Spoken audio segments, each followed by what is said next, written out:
Ok, on enchaîne avec les documents que vous allez devoir demander pour les étudiants. Donc très simple, hein. Si tu ne sais pas, je me suis mis dans la personne vraiment qui est début dans l'immobilier. Tu vas sur Internet, tu dis donne-moi la liste des documents à demander pour des étudiants, d'accord, si tu fais une colocation. Et en fait, d'une manière générale, ça reste toujours la même chose.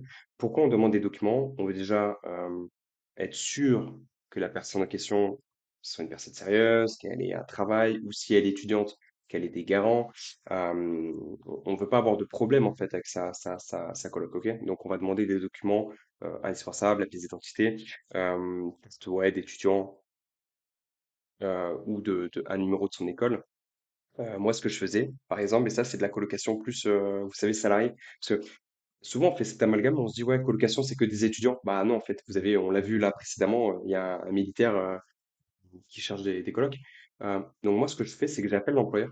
Je dis voilà, ben, moi je veux vos derniers, enfin je veux votre contrat de travail parce que je veux une preuve que vous êtes vraiment salarié.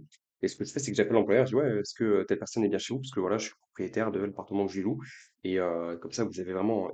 Malheureusement, il y a des gens comme ça qui grugent, et nous, ça nous permet vraiment de voir ben, si la personne est honnête, sérieuse ou pas.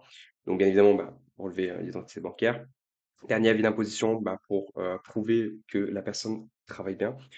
Contrat de travail, voilà, c'est ce que je disais précédemment. Justificatif de revenu, bah, du coup, avec le contrat de travail. Attestation d'assurance d'habitation.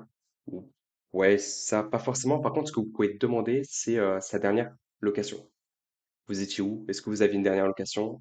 J'aimerais une quittance de loyer. Comme ça, vous appelez l'ancien propriétaire afin de savoir bah, est-ce que la location se passait bien, est-ce que la personne payait bien son loyer, etc., etc. Et là, vous avez le document du garant. Donc, tout ce que vous voyez là en direct, ne vous inquiétez pas, je vous le mets dans un fichier PDF. Je vais vous partager du coup les documents pour la location classique, les documents pour de la colocation. Euh, et après, en fait, pour les personnes qui vont faire du Airbnb type Love Room ou des locations atypiques, euh, vous n'avez pas besoin de demander des justificatifs aux clients qui vont arriver parce que c'est Airbnb qui filtre.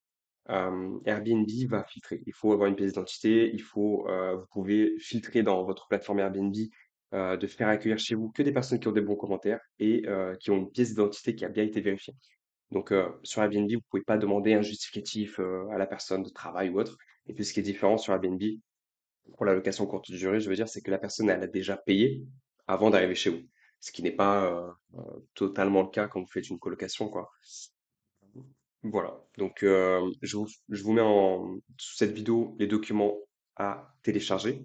Ces documents que vous allez demander à votre locataire ou à votre colocataire. Voilà, les amis, je vous dis à très vite pour une prochaine.